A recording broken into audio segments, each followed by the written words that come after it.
හිටි ගමන් එළිය සඳ වෙලා සීතරයක පාළුවේ උණුසුමක් වුණා අඳුරවකස හිටි ගමන් එළිය සඳ වෙලා සීතරයක පාළුවේ උණුසුමක් වුණා මගේ ජීවිතේම දැන් දිනයක් වෙලා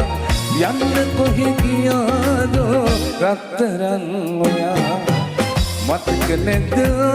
දරෙන් උන්නලන් වෙලා